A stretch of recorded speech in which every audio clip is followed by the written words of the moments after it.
bienvenidos a una nueva emisión de A Solas. Hoy, honrados con la presencia del embajador de Brasil en Rusia, Carlos Antonio de Noya Paranos. Carlos Antonio da Rocha Paranhos, embajador de la República Federativa de Brasil ante la Federación de Rusia. En 1968 ingresó a la Universidad Federativa de Río de Janeiro en la Facultad de Jurisprudencia. De 1971 a 1972 cursa estudios en el Instituto Río Branco, Academia Diplomática de Río de Janeiro. En calidad de diplomático, ha desempeñado funciones en París, Caracas, Roma y Ginebra.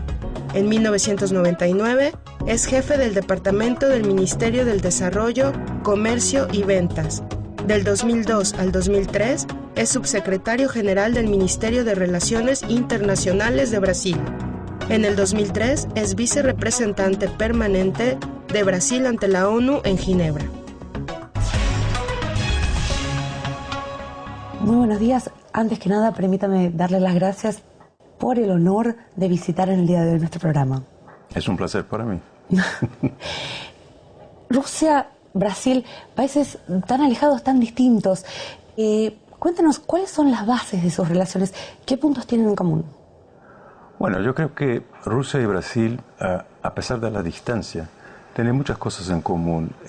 Yo veo, por ejemplo, son países continentales, son países muy grandes, son países que tienen hoy día una actuación global en diferentes escenarios internacionales, en diferentes presencias en sus entornos regionales y tienen sobre todo, lo que es muy importante, un excelente diálogo político y muchas posiciones en común. Así que Brasil y Rusia valorizan el multilateralismo, valorizan el papel de las Naciones Unidas, valorizan una actuación, digamos, siempre negociada y pacífica en torno a los problemas internacionales. Por eso yo creo que, a pesar de las distancias, hay muchos puntos de coincidencia. Además, yo creo que hay una muy buena, percepción tanto de Brasil en Rusia, lo que facilita la actuación de un embajador, como también de Rusia en Brasil. Nos vemos como países de gran interés, como países quizás a veces un poco exóticos, pero es interesante que hay una muy buena visión, muy buena predisposición, y eso es muy, muy positivo. Por supuesto. ¿Cuáles son los campos en concreto en los que, más allá del ámbito político, los sectores en los que comparten intereses? Bueno, nosotros tenemos con Rusia una relación de parcería estratégica que ha sido establecida ya hace algunos años y después también una alianza tecnológica que ha sido creada cuando, por ocasión de la visita del entonces presidente Putin a Brasil. En eso estamos desarrollando, por ejemplo, en el campo comercial. Tenemos muy buena complementariedad. Queremos, para que tengan una idea, por ejemplo, el comercio bilateral en el 2008 alcanzó casi 8.000 millones de dólares, lo que no es poco, ¿no? Claro que en 2009, en función de la crisis financiera, el comercio bilateral ha bajado bastante, pero tenemos que trabajar para cumplir las metas que han sido fijadas durante los años 2000 entre los presidentes entonces Putin y Lula, de llegar al comercio bilateral del orden de 10.000 millones de dólares en 2010. Tenemos que hacer esfuerzos para eso, pero tenemos muy buena cooperación en el campo de nuclear para fines pacíficos, en el campo, digamos, de cooperación bancaria, en el campo de ciencia y tecnología, en el campo de cooperación aeronáutica. Y creo que hay que trabajar siempre más para que las empresas de los países se conozcan más y puedan tener proyectos conjuntos, ¿no? Eso es muy importante. Ahora, ¿qué áreas, digamos, presentan un potencial interesante para seguir desarrollando estas relaciones? Sí, Yo creo que, por ejemplo, en el área de cooperación espacial, Brasil tiene interés en participar del proyecto GLONASS de Rusia, participar activamente, no solamente tener la tecnología, pero participar en cuanto también a tener, digamos, producción de ciertos productos en Brasil. Tenemos interés también, por ejemplo, en la participación de Rusia en nuestro programa del vehículo lanzador de satélites. Como usted debe saber, Brasil tiene un excelente punto en la base de lanzamiento de satélites en Alcántara, que está muy cerca del Ecuador. Es un punto, digamos, considerado privilegiado para lanzamientos de satélites, y Rusia y Brasil ya tienen una cooperación en eso y pueden incrementar esa cooperación para desarrollar un vehículo lanzador de satélites a partir ahí de la base espacial de Alcántara. Tenemos también la posibilidad de incrementar aún más la cooperación en términos de alta tecnología. Como usted sabe, por ejemplo, Brasil ha descubierto una de las más grandes, reservas mundiales de petróleo de muy grande profundidad, ¿no? Lo llamamos de la camada del presal, ¿no?, que está en la costa sudeste de Brasil. Tenemos una gran empresa que es la Petrobras, que tiene la tecnología, etcétera, pero yo creo que hay mucho campo para trabajar juntos, por ejemplo, con Gazprom en el área de licuefacción de gas, porque toda la extracción de este petróleo va a generar también grandes cantidades de gas que necesitan ser licuados o tornados líquidos, muchas veces en alto mar, con procesos tecnológicos bastante complejos, y yo creo que hay un campo importantísimo de cooperación. Además, Brasil tiene un programa de aceleración de crecimiento que llamamos PAC, ¿no?, en varios campos de infraestructura, un poco como Rusia también tiene proyectos, digamos, prioritarios en áreas de infraestructura, y yo creo que también ahí hay campo para que las empresas de los dos países puedan trabajar conjuntamente en el área, por ejemplo, de participación conjunta en proyectos de generación de energía.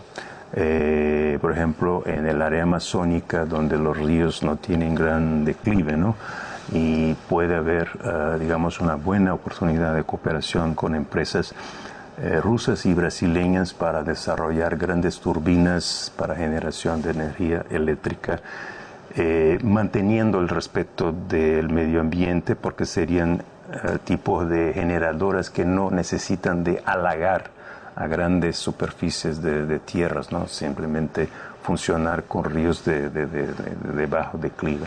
Así que hay campos muy variados para el desarrollo de la cooperación. En el área aeronáutica, tanto Brasil y Rusia tienen una excelente industria aeronáutica. Brasil tiene la Embraer, que es hoy día una de las mayores empresas de aeronáutica del mundo. Tenemos interés en tener, por ejemplo, la certificación de los modelos más avanzados de Embraer acá para el mercado ruso, y vemos la posibilidad de cooperación entre empresas de los dos países, quizás para desarrollar nuevos modelos. Si usted tuviera que dar su evaluación personal de las perspectivas en ese sentido, ¿qué diría? Yo creo que las perspectivas son inmensas, verdaderamente. Y no digo eso como diplomático, ¿no? Son reales porque hay una verdadera complementariedad. Ahora, lo que sí hay es que trabajar, por ejemplo, en el campo, digamos, de aproximar a empresas, ¿no? Salir un poco de la visión de que solo las empresas estatales pueden hacer cosas, hacer más y más aproximación entre empresas de los sectores privados de los dos países. Hay que trabajar también en el campo, por ejemplo, del financiamiento, ¿no?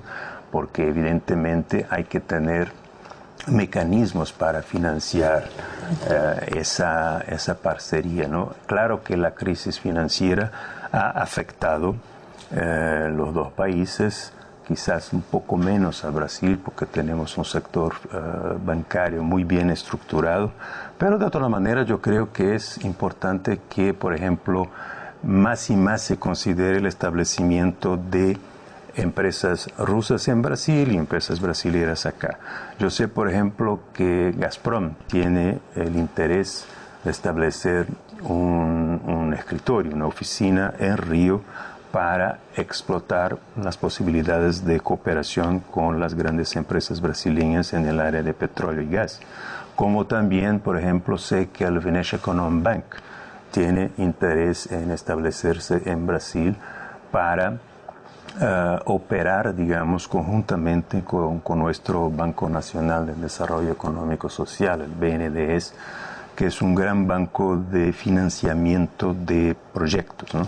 Yo creo que por ahí tenemos un sendero importante a explotar para que se pueda, digamos, desarrollar verdaderamente proyectos concretos en áreas específicas, como ya había mencionado antes, ¿no? Usted habla del sector privado, de la importancia de la participación del sector privado. ¿Se están dando ya pasos en ese sentido para facilitar la incorporación de este sector? Bueno, sí, nosotros tenemos ahora un comité empresarial Brasil-Rusia que está funcionando, está actuando, y esperamos que este comité empresarial actúe más y más en un sentido de promover una interacción más grande entre las empresas, porque lo que es importante es que, por ejemplo, las empresas rusas vean Brasil como un mercado atraente, que realmente es. Brasil es un mercado atraente para inversiones directas, para operaciones comerciales o financieras, y yo creo que es importante que las empresas se conozcan más. Por eso yo siempre estoy muy atento a la cuestión de la promoción de inversiones. Estoy pensando en este año en promover un seminario sobre, digamos, el ambiente de inversión en Brasil, que es absolutamente abierto, con reglas claras, con legislación absolutamente clara, en materia de cambio, en materia de remesa de interés al exterior, en materia de recibimiento de capitales en sectores claramente delimitados, etc. Entonces yo creo que es importante que el inversionista ruso, tanto cuanto el inversionista brasileño, conozcan las reglas y conozcan mejor el ambiente de inversión para poder trabajar de una manera, digamos, fructífera, ¿no? Vamos a seguir hablando de estos temas después de una pequeña pausa.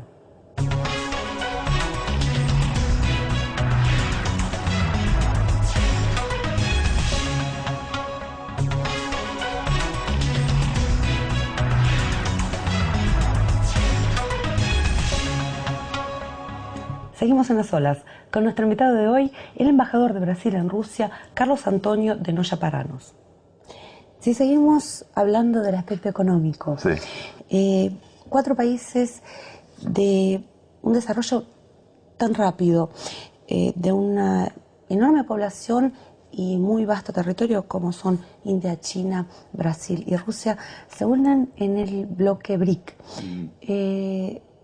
¿Cuál diría usted que es el papel de este grupo en un contexto internacional? Bueno, el bloque BRIC, lo interesante, y eso muchas veces no es debidamente subrayado, ¿no? El bloque BRIC no es una creación, digamos, de gobiernos, de la voluntad de gobiernos, es una creación del mercado, porque como sabes la denominación BRIC vino de un estudio de Goldman Sachs, de Jim O'Neill, después hubo otro estudio, etcétera, sobre las perspectivas de estos 4 países continentales de gran población, de gran producción, con una producción industrial diversificada, con un sector de servicios diversificado, etcétera. y la importancia de esos 4 países creciente en la economía internacional. Eso es lo interesante, porque no es una creación, digamos, de un académico o de un conjunto de diplomáticos, mire, vamos a crear un bloque BRIC. No, es una creación del propio mercado, la percepción del propio mercado sobre la importancia de esos 4 países. Y entonces, ¿lo que está pasando? Nosotros, Brasil, Rusia, China, India, tenemos interés en explotar a partir de esa percepción todos los mecanismos de concertación y de diálogo en que esos 4 países, por sus características económicas, puedan jugar un papel cada vez más importante, sobre todo en un contexto, digamos, de concertación con miras a enfrentar la crisis financiera y con miras digamos, a recrear un poco las reglas del juego en el mercado financiero internacional, ¿no? Entonces, eso ha empezado, y Rusia ha sido muy actuante en eso, con las reuniones que hubo acá en Ekaterimburgo en 2008, la reunión de cancilleres de los BRICS, la primera reunión ahí fuera de un contexto Naciones Unidas en Nueva York, después con la reunión de cúpula de los BRICS acá también en 2009 en Ekaterimburgo, y ahora Brasil va a ser sede de la próxima cumbre. El propio hecho, vamos a pensar políticamente, ¿no? El propio hecho de que los jefes de Estado o de gobierno de esos países estén de acuerdo en reunirse una vez al año, etcétera, para coordinar posición, para conversar sobre temas como crisis financiera, la cuestión, digamos, de la gobernabilidad de los mecanismos internacionales como Fondo Monetario Internacional, Banco Mundial, la cuestión de la división de cuotas o de la participación de los países en los mecanismos decisorios de esas instituciones. La cuestión también de identificar áreas de mayor posibilidad de concertación. Por ejemplo, hemos decidido en la reunión de cumbre de Ekaterimburgo del año pasado que exploraríamos las posibilidades de tener ministros de agricultura de los BRICS se reuniendo, ministros de energía de los BRICS se reuniendo, reuniones de think tanks, ¿no? de organismos de academia, etc. Y todo eso se va a materializar. El mecanismo BRIC es importante para reforzar también los vínculos bilaterales entre cada uno de los miembros de los BRICS. Algunos expertos hacen pronósticos realmente muy ambiciosos con respecto al rol del BRIC en un futuro. ¿Cuál es su visión en este sentido? Y yo creo sí que los BRIC cada vez más van a tener una importancia, por ejemplo, en el ámbito del G20.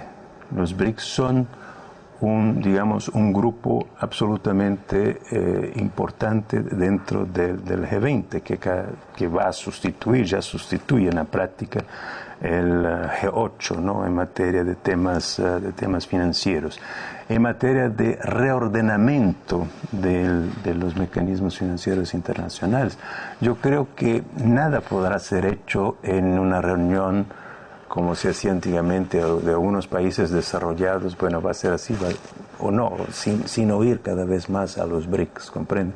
Entonces, esa es una realidad objetiva, ¿no? ¿Cuáles son las tareas que en esta cumbre que va a realizarse en Brasil en el 2010 se planean plantear, digamos? Bueno, como yo ya le dije, en este proceso de construcción, ¿no? de construcción de una agenda para los BRICS, ¿no? Vamos a tener, por ejemplo, la discusión sobre reforma del sistema financiero internacional, reforma de la gobernabilidad de las grandes instituciones internacionales, que está en curso, ¿no?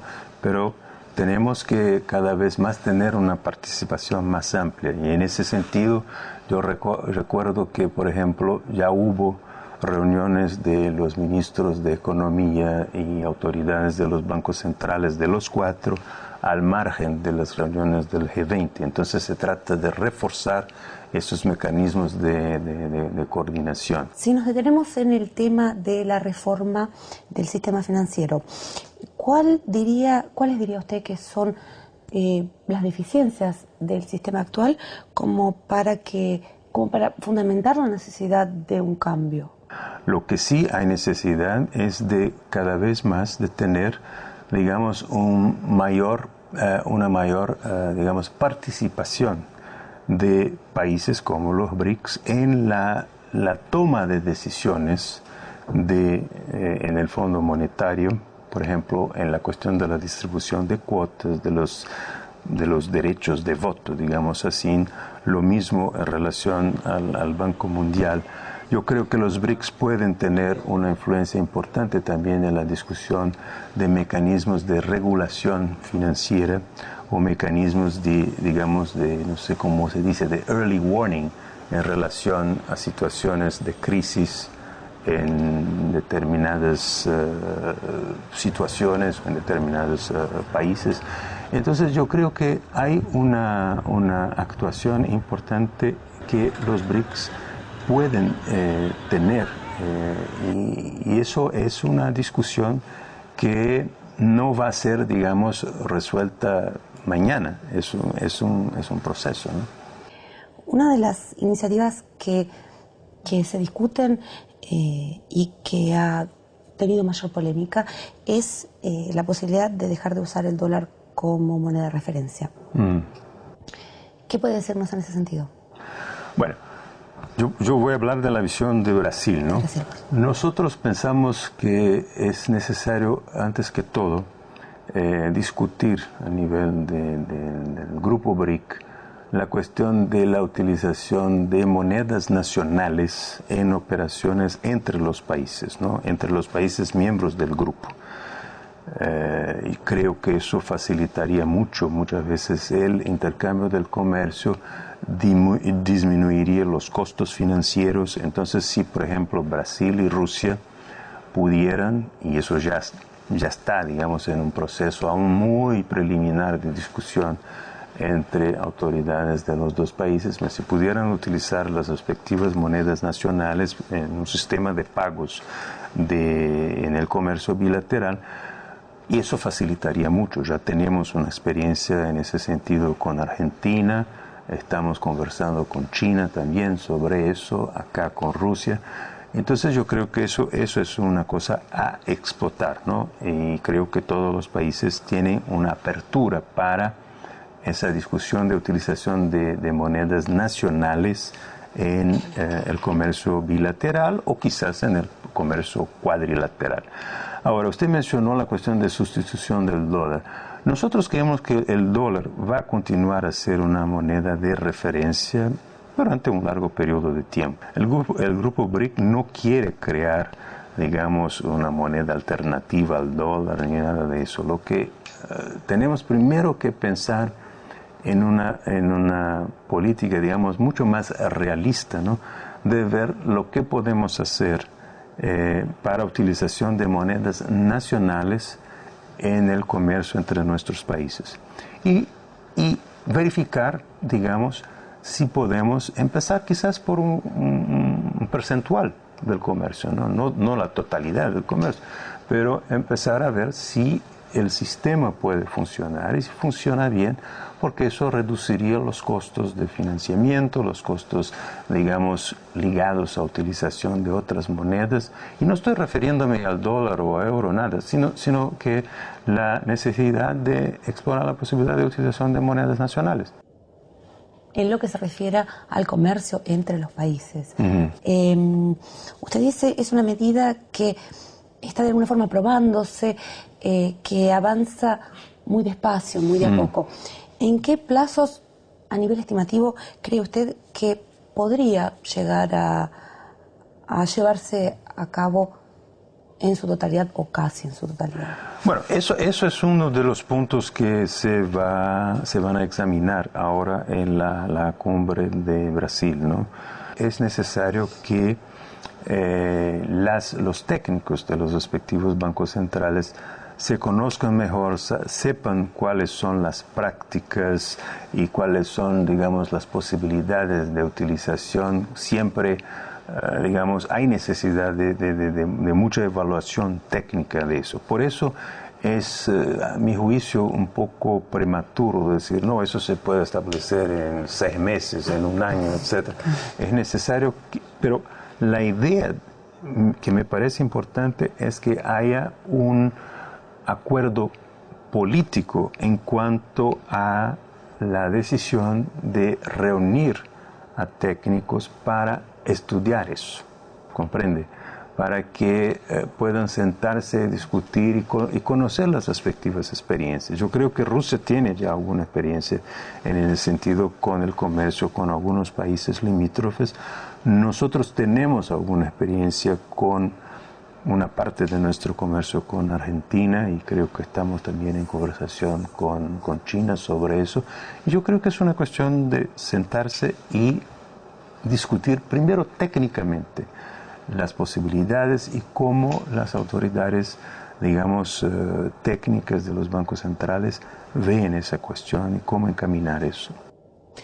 Estaremos esperando entonces, antes de sacar conclusiones, muchísimas gracias una vez más por haber estado aquí con nosotros. Hasta pronto. Gracias. Con nosotros ha estado el embajador de Brasil en Rusia, Carlos Antonio de Noya Paranos. Siga con nosotros aquí en RT.